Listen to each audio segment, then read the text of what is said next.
Namaskar. Let's start our Saturday class. Vivekachudamani. Om Guru Brahma, Guru Vishnu, Guru Devo Maheshwara, Guru Sakshat Parbrahma, Tasmai Shri Guruve Namaha. Om Bhu Bhuva Swaha, Tatsavitra Varenayam, Bhargo Devasya Dhimahi, Diyo Yo Nah Prachodayat. Asto Ma Satgamya तमसो मा ज्योतिर्गमय मृत्युर्मा अमृतं गमय ओम सहना भवतु सहनौ भुनक्तु सह वीर्यं कर्वावहि तेजस्वी नावधीतमस्तु मा विद्विषावहि ओम शांति शांति शांति. So Vivekachudamani, last time we were on verse number 208 and Shankaracharya ji is talking about that Anand mein kosh. See, there are 5 koshas. An mein kosh, pran mein kosh, mano mein kosh, vigyan mein kosh and Anand mein kosh. And in these verses, he has been negating all these koshes, that these koshes are not the Atma.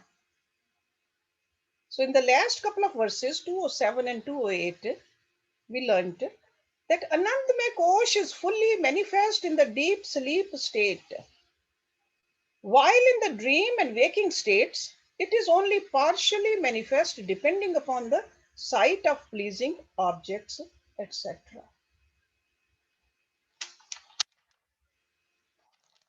So now let's start our class continuation of this thought where he is explaining that Anandmay Kosh is not Atma. This is also part of the Prakriti. Okay. So 209. न एव अयम् आनंदमया परात्मः स उपाधिकत्वात् प्रकृते विकारात् कार्यत्व हेतुः सुकृत क्रिया विकार संघात समाहितत्वात्. न means not, ev means ever. I am this. Anandmaya, the bliss sheath. Paratmaha, supreme self. Paratma, Paratma. Sa upadhiktvat, because it has constantly changing attributes. Upadhis. Upadhis means the attributes. Prakriti, of Prakriti. Vikarat, being modifications. Karyatva hetu, because it is an effect. Sukrit kriya, of good actions. Vikar sanghat, other sheaths which are also modifications. Samahitvat, because it is embedded. So he says, nor can the Anandmay Kosh be the supreme self, because it has attributes which are ever changing. See, Atma never changes. It is same all the time. But Anandmay Kosh changes. So it cannot be the Atma. It is a modification of Prakriti, is created as the result of good actions of the past. And it lies embedded in the other sheaths, which are in themselves all modifications. So lies embedded, that means it's the subtlest. Even though it's a subtlest, but nonetheless, it is part of the Prakriti. So because of these reasons, which he gave us in this verse, Anandmay Kosh cannot be the Atma. If you just break it down, number one, he says, Upadhiktvad. That is number one reason he is telling us. It has conditionings. That means conditioning means it is limited. It is conditioned. It is not constant. There's a time when this experience is available, and other moments it's not. So the bliss sheath cannot be Atma. Atma is always present. Just like a God is always present. But Anand is not. When things are conducive to our happiness, we think we are Anandita. Other times we are not. The second reason he gives Prakrite Vikarat, since it is a modification of nature. So it is a very subtle expression of matter. Because what is a grosser vikar? Grosser vikar is the desire. Grossest is the action. Bliss sheath, they say, it consists of the causal body.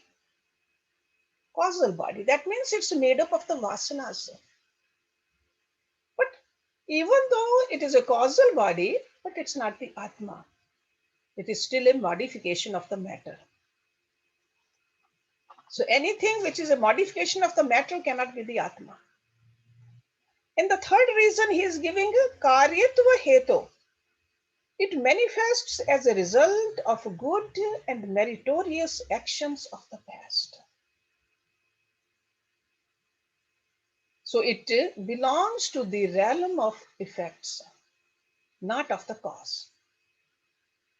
It causes the types of desires and actions, but itself is an effect caused by past actions. Okay? And the fourth reason he says vikar sanghat samahit tvat. This kosh is the assemblage of matter modifications. Vasanas cannot exist unless there is a matter. Because vasanas, they manifest sure under conducive circumstances. When the circumstances are conducive, you feel happy. But nonetheless, it is because of the matter. On the other hand, Atma ever is, never is not. That is the definition of Atma. It cannot go away. It is immutable. It has an existence even without the equipments. And Anandamay Kosh doesn't qualify for that. Now in the next verse, 210, he is summarizing it over here. He says, Panchanam api koshanam nishedhe yuktitaha shrute tat nishedhavadhi sakshi bodh rupa avashishyate. Panchanam of five. Api means verily. Koshanam of sheaths, the kosh. Nishedhe, when negated. Yuktitaha, through reasoning. Shrute, on the Shruti. Shruti is what? The primary scriptures. Tat nishedhavdi, at the culmination of the negation of all that. Sakshi, the witness. Bodh rupaha, the absolute knowledge. Avashishyate, remains. So this great Acharya is telling us when the five sheaths have been negated,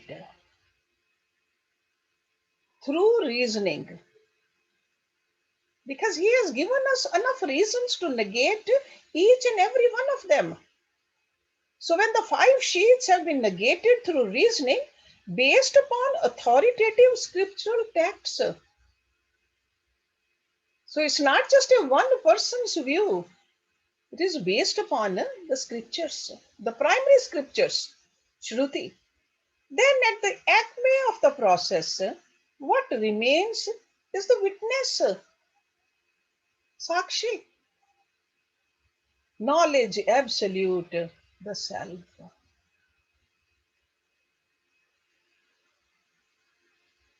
So when all these sheets are negated, and when a person crosses the 5 frontiers intellectually with the right argument, with full understanding, he reaches the culminating point of the negation. That's what he's talking about over here. So he says this is the destination after negating the 5 sheets. That I am the negator. I am the Sakshi, the witness. So the remainder, the witness of this negation is the Atma. Okay, so remember now that we should memorize these names also, the 5 sheets. The food sheath, the pranic sheath, vital air, pranamay kosh, and then manomay kosh, the mental sheath, the thinking. Then intellectual sheath, which discriminates, and then the bliss sheath, anandamay kosh. So anmay kosh, pranamay kosh, manomay kosh, vigyanmay kosh, and anandamay kosh. So these are the 5 sheets. You should remember that. We have done in the past meditation with the help of these sheets also, going from the grosser to the subtlest, and then ultimately realizing who we are, the Atma. We are not these sheets. Now 211, Atma, other than the 5 sheets. Ya ayam Atma swayam jyoti panchakosh vilakshana avastha tre sakshi सत निर्विकारः निरंजनः सदानंदः स्वविज्ञेय स्व आत्मत्वेन विपश्चितः. Yah means that, that which. I am this. Atmaha, the soul.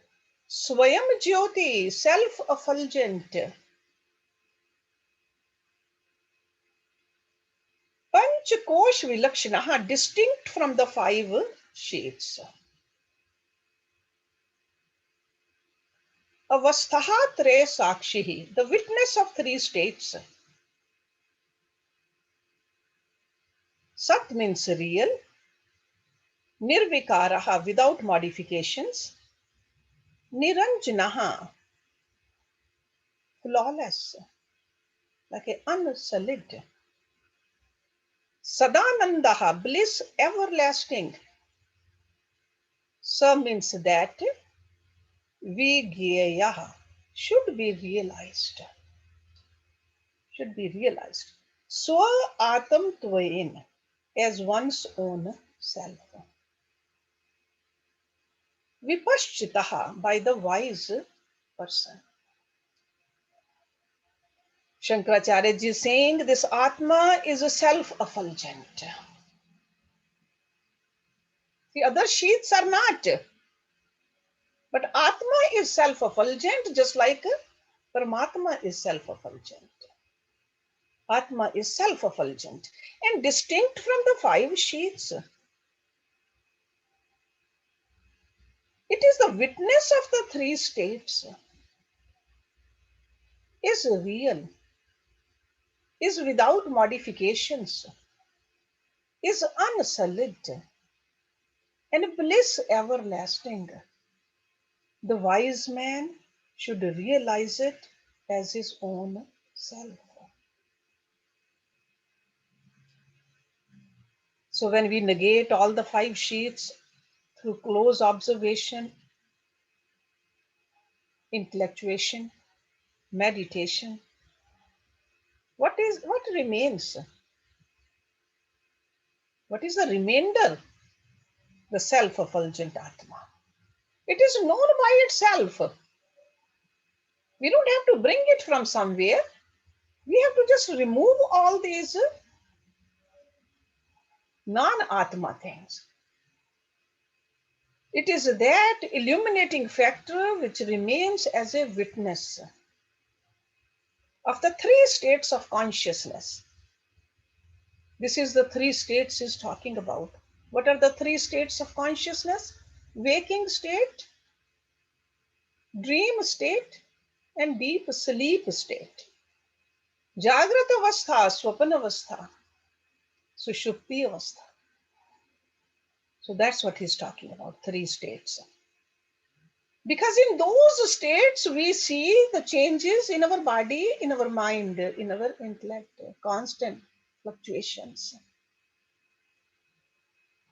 But Atma is illumined by itself all the time. It doesn't go through any changes.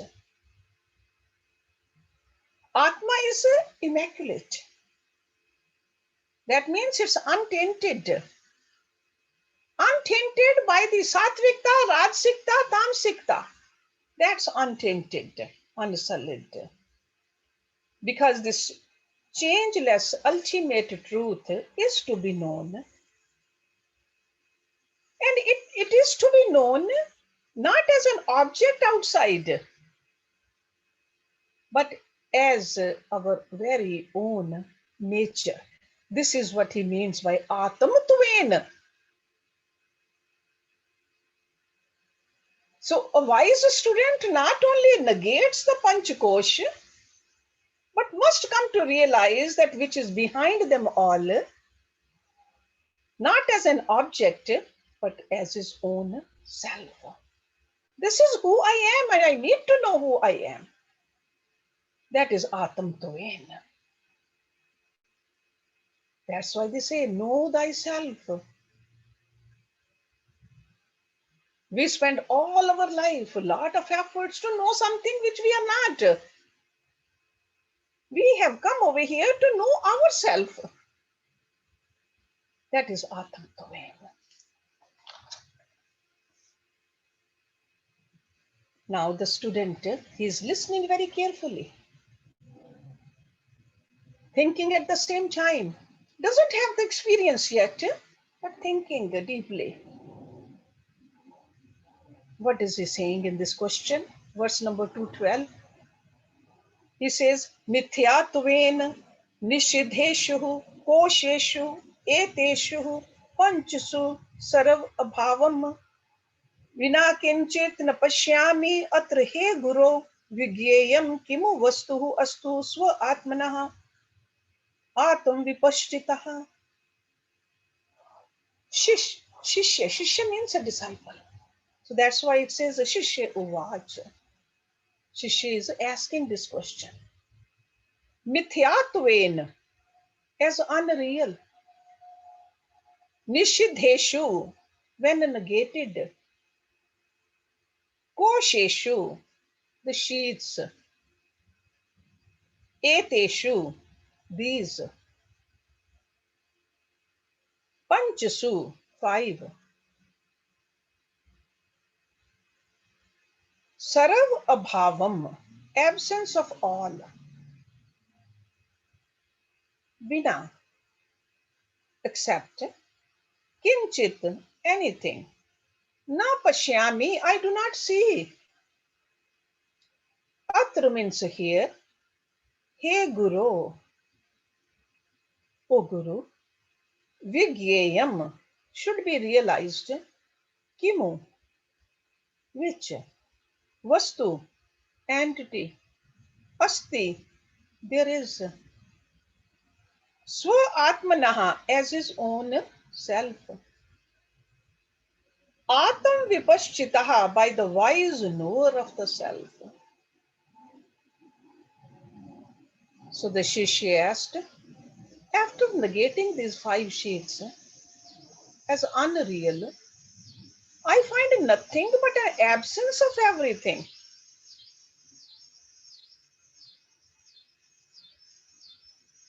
O revered teacher, O Guru, by which entity then should the wise person realize his oneness with the Atma?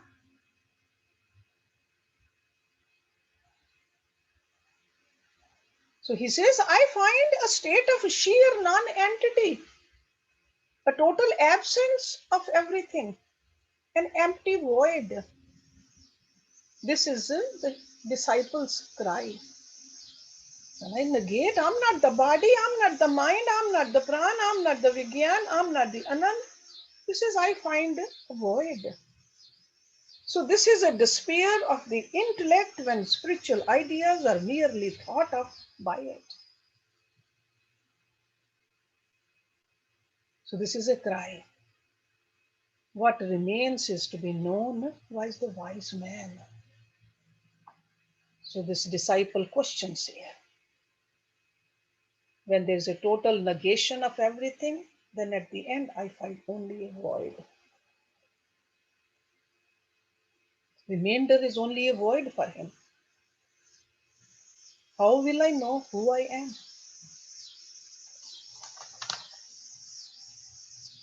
In the next couple of verses together, we'll see what Guru is saying to answer the student's question. 213 and 214 together. Satyam uktam tavyaha vidvan nipunaha asi vicharane aham adi vikaraha te tat abhavaha ayam api anu सर्वे येन अनुभूयन्ते यह स्वयं न अनुभूयते तम आत्मनं वेदितारं विधि बुद्ध्याः सुसूक्ष्मया सत्यम truly or rightly uktam spoken tavya by you with one o learned one nipun clever asi you are vicharane in discrimination ahamadi the ego etc vikaraha modifications te means they tat abhavaha their absence ayam means this api anu also. The next verse 214 survey all yen that by which anubhuyante are perceived ya means that which swayam itself na anubhuyate is not perceived. Tam means that atmanam the self veditaram the knower vidhi realize buddhya by the intellect su sukshmaya extremely subtle so suksha. So he's saying, Guru is saying, rightly you have spoken, O learned one. So he is calling his shishya vidwan. Not a jnani yet, but a vidwan definitely. He is a learned one, not wise yet. So rightly you have spoken, O learned one. You are indeed clever in your ability to discriminate through an extremely subtle intellect. Realize the Atma.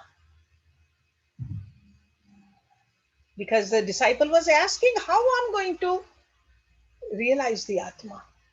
He says a subtle intellect, su sukshmaya buddhya. The knower to be that by which all modifications like the ego, as well as their absence during deep sleep, are perceived, but which itself is not perceived. So if we are following all the arguments so far, I'm sure we all have reflected sufficiently upon these ideas. And this doubt can come to our mind also. If I'm not this, I'm not this, I'm not this, then how I'm going to know who am I? Because when everything is negated, then what is to be known? So that's why this guru is first encouraging the student, complimenting the student, and his intelligent and reasonable doubt. It's a reasonable doubt. But he says, behind the not is the knower knowing the nothingness. Right? Because who knows there's a nothing? There has to be the knower. So when the mind and its various modifications, the ego, etc., have been totally negated, that which would then remain is that. When we say, you are that, that is remaining, by which all other things are experienced by the ego during its existence also. So when all the five koshas have been negated, what remains is nothing. That's right, nothing. But who is knowing that there is nothing? Who is this I? I know there is nothing.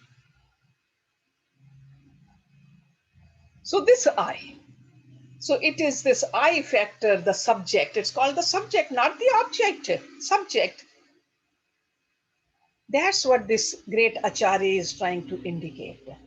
That by which you are able to experience the various emotions, thoughts of your mind, the intellect, whatever you are experiencing, you experience it with the help of that. And that has to be realized.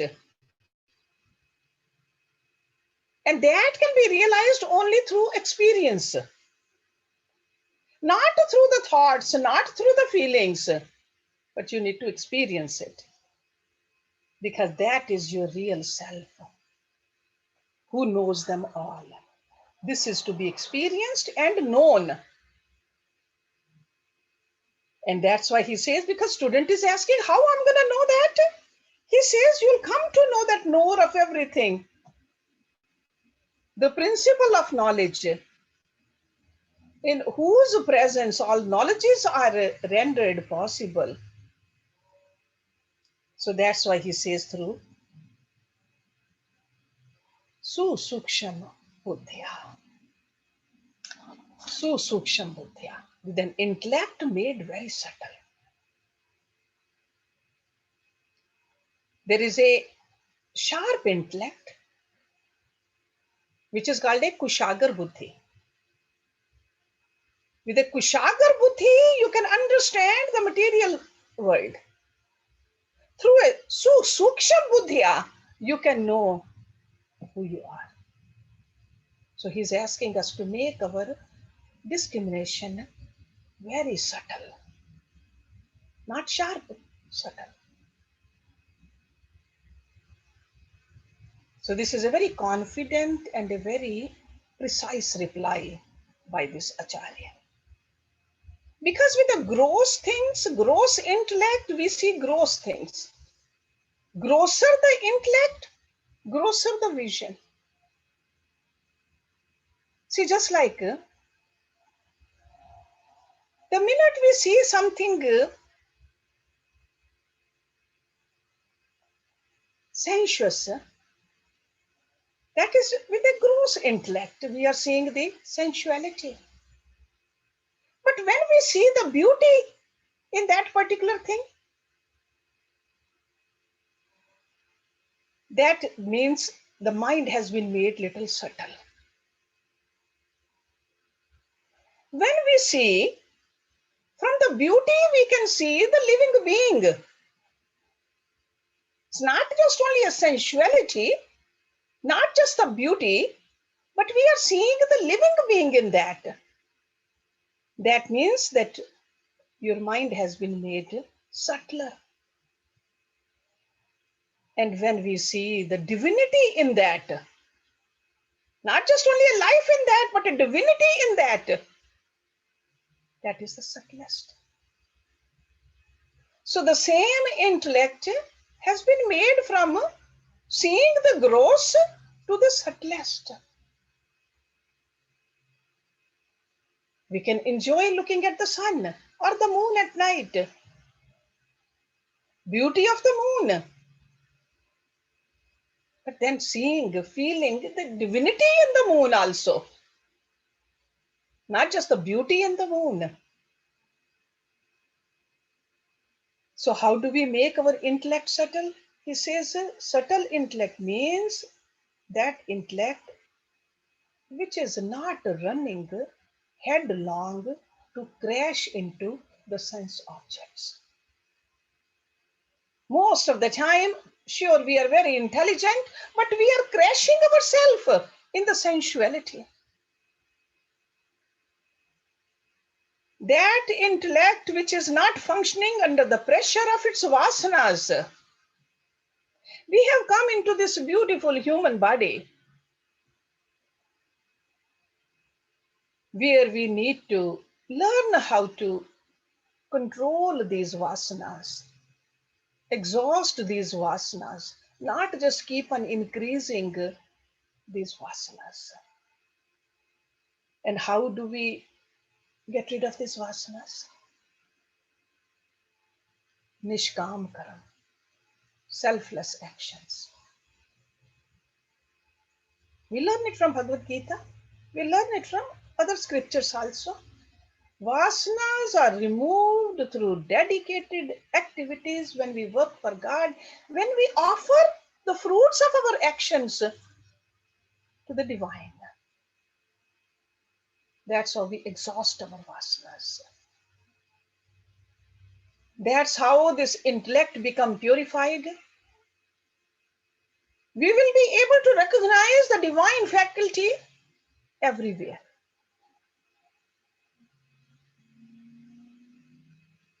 We can pierce through these koshas because this divinity is everywhere. But we have to make our buddhi susuksham, not just a suksham. He used the word susuksham, extremely subtle. I think we have time to do one more verse, 215. Tat sakshikam bhavet tat tat yat yat yen anubhuyate kasyapi अनुभूत अर्थे साक्षित्वम न उपयुज्यते tat sakshikam, having that as its witness. Bhavet is tat tat, all that, yat yat, all that which, yen, that by which, anubhuyate is experienced, kasya api, to anyone, anubhutarthe, when the object is not known.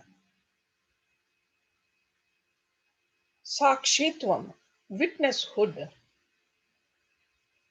na upyujyate, is not possible. So he says that which is witnessed by something else has the latter as its witness. When there is no entity to witness a thing, we cannot say that it has been witnessed at all. See, the student might now think that, all right, then I am the witness. That means the Atma, the consciousness, is the witness of everything that is happening. So the Guru clarifies the idea already expressed by him, for fear that the subtle suggestions hinted by him could be misconstrued. If the student is not disciplined yet, the intellect has not been made so suksham yet. So we can say a thing is a witness only when it is experiencing something. So experience has to be there. It's not just something to talk about, something to debate about. This is the experience needed. But when there's no experience at all, Atma cannot be called a Sakshi. A witness is with the reference to some definite sets of experiences. Then we'll know that we are the witness. So, in the realm of world consciousness, when we are having an experience within, it can be called as a witness. Right now, we see something outside and we say we are witnessing it. But this is something we need to witness within ourselves. So, when all the happenings are removed, complete stillness, and then you witness something, you experience something, then it becomes the reality. So that's why this discipline is needed during meditation. When you experience something, and then you can say, I have it. I am the witnesser. I witnessed. Okay. So that which was a witness while things were happening in itself, recognized as the pure nature of absolute truth. Absolute truth. Continuation of this, let's just do one more. We have a few more minutes. So 216. असौ स्वसाक्षिकः भावः यथा स्वेन अनुभूयते अतः परम स्वयं साक्षात् प्रत्यग आत्मा न च इतरः. Asau, this swasakshikaha, being witness of itself, bhavaha, the nature or the state, yataha, since, swain, by itself, anubhuyate, is realized. Ataha, therefore, param, supreme, swayam, itself, sakshat, directly, pradyag atmaha, the subject self. Okay, I'm sure you all understand the subject and the object. Subject is the Atma. That's the subject. Object is everything else. Na means not, cha means and, itraha, something else. This Atma is a witness of itself. It is realized only by itself. Hence, the Atma itself is the supreme Brahm and nothing else.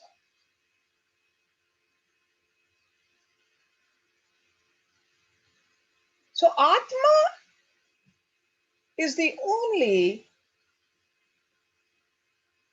where we can say that it is a self-witness. Sva Sakshi, Atma.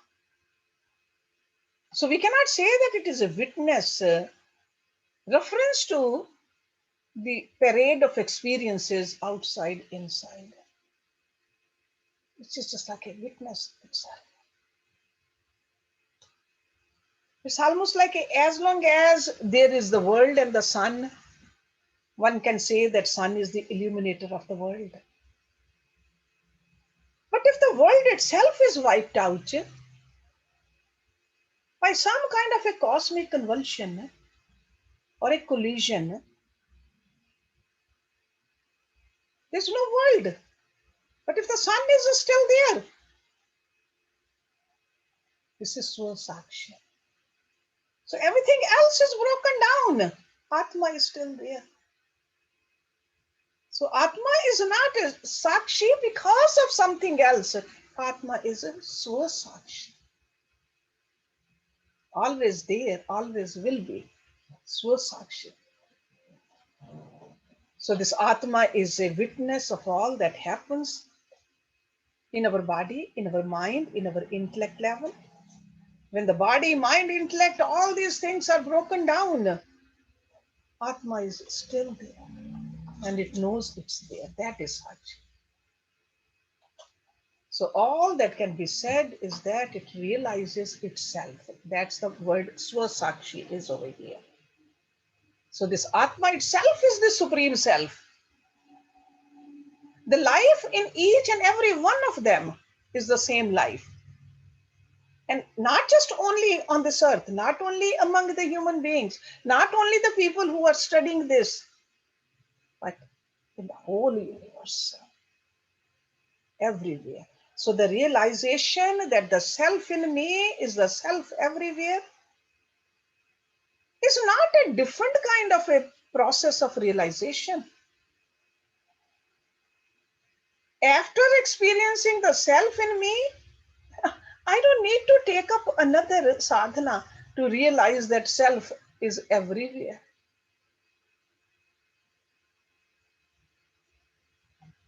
When I move towards the self, the phenomenal world of perceptions is suddenly end.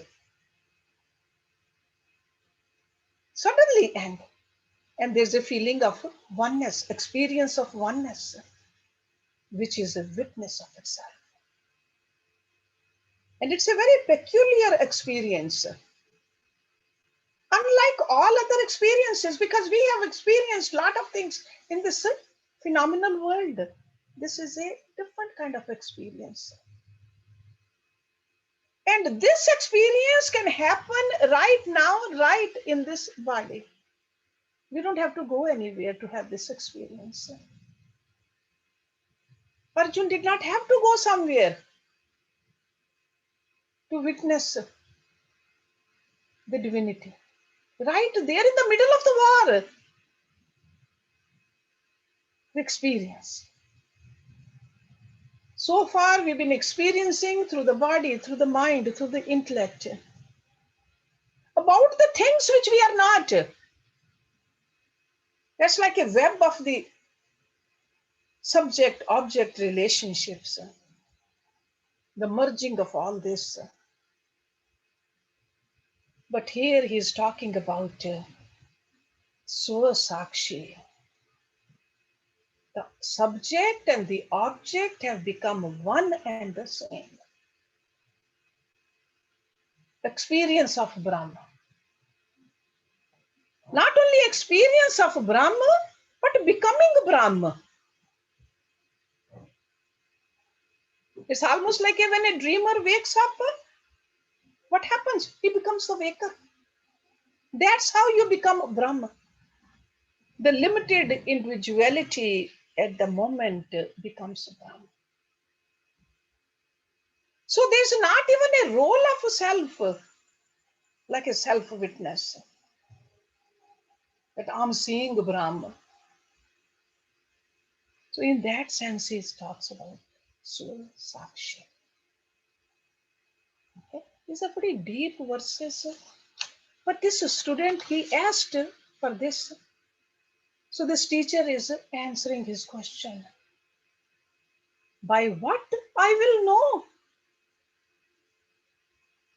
You have negated everything. Whatever I thought I am, you have negated it with the proper arguments. But if there's nothing else left, how am I going to know myself? So that's why these are very, very deep verses. You will experience this, the depth of it, if you start meditating also. Go through the process. Few minutes a day. Stay away from this material world. Few minutes a day. This material world will run fine for a few minutes without you, or maybe better. But try it at least. Give it a chance. And then this versatility, what he's talking about, you will experience.